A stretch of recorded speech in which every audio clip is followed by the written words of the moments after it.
Sorry, I had to end the video because time was running out. I'm very very sorry.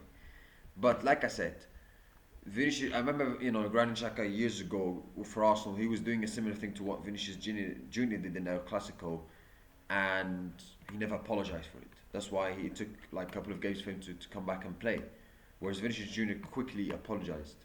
So I think that was the right side. That's why that's why he straight away, even though what he did in El Clasico was unacceptable, he's still playing. And he did well. He didn't score, but he did well in my opinion. Real Madrid looked very, very good. But Vinicius Junior, we need more from him because the likes of players like Kylian Mbappe, Jude Bellingham have delivered for Real Madrid.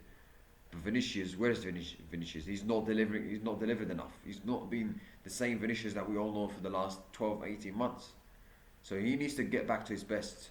He needs to go to. I think the loss, not winning the Ballon d'Or, clearly affected him.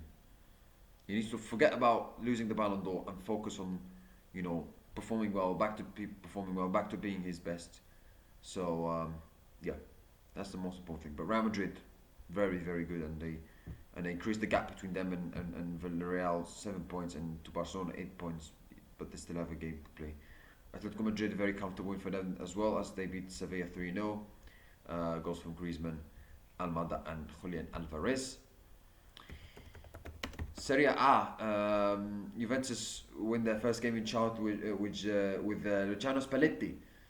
Quite strange of appointment considering he used to manage Napoli and in Inter, but and Roma as well.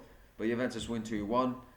Jamie Vardy scored, surprise, but Juventus win. Well done to Spalletti for winning his first game.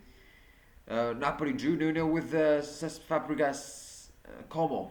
0-0 draw. Not the result that Napoli would have wanted, but they still stay top of the Serie A for now. Because Roma have a game to play and they could go top. Or even Inter because of the Inter or Milan because of the goal difference. No, because it's 4 points. Sorry. But yeah, Bundesliga, Bayern Munich look very, very, very strong as they beat Bayer Leverkusen 3-0. Vincent Kompany made some changes to his squad, to his starting 11. Not starting Harry Kane, not starting Luis Diaz, Michael Olise, Upamecano, but Bayern Munich still look very, very strong. That's how good their squad depth is that they could like bench those players like Harry Kane, Michael Olise, etc. in the bench, and they will still destroy teams in the Bundesliga. That's how good they are, Bayern Munich, their squad depth. But very good. Gnabry scoring, Nicholas Jackson scoring. I'm not saying like Gnabry and Jackson are world-class players, by the way. But they're decent players, they're good players for Bayern Munich to have in terms of the squad. But Bayern Munich, very, very good performance for them. They destroyed Bayer Leverkusen. First half they were dominating, and then second half they took a foot off the gas. But Bayern Munich, very, very good for them. And Bayern Munich keep winning. I think that's 14, 15 wins for them right now, Bayern Munich. They look unstoppable. And by Champions League they've looked good as well. So, but I would like to see how they're going to do in the proper big games, and they've got a big game coming up soon against PSG and Arsenal away as well. Two crucial games. So I'm looking forward to see how they're going to do. It's alright winning, a lot of games in the Bundesliga and teams that they should win, except Chelsea though, where they played really well. But I would like to see more of that against PSG and Arsenal. So let's see. But they look really, really strong and really good right now. That's for sure. Premier League, today's games, West Ham against Newcastle United. I'm going for a 2-1 win for Newcastle United. Manchester City against Bournemouth. Bournemouth in a very, very good form right now. They're second in the Premier League by goal difference. They look very good. They play very good football. Areola's doing a phenomenal job at Bournemouth. Manchester City, they have a chance to go second in the Premier League and still be 6 points behind Arsenal.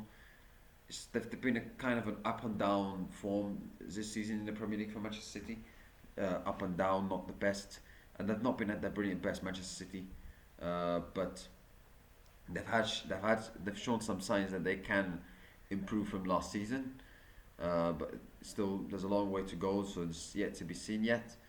But City still have a chance to win. They still can be 6 points only behind Arsenal to limit the points gap to the league leaders Arsenal. So, but it's going to be a difficult game because Bournemouth have a very good team. They will attack, they will press. However, Man City are at home, so it should give them a good confidence that they're going to go on and win the game. So, My score prediction, I'm going for a 2-0 win for Manchester City. That's it, guys. Thank you. I wish you have a nice day. See you next time, and goodbye.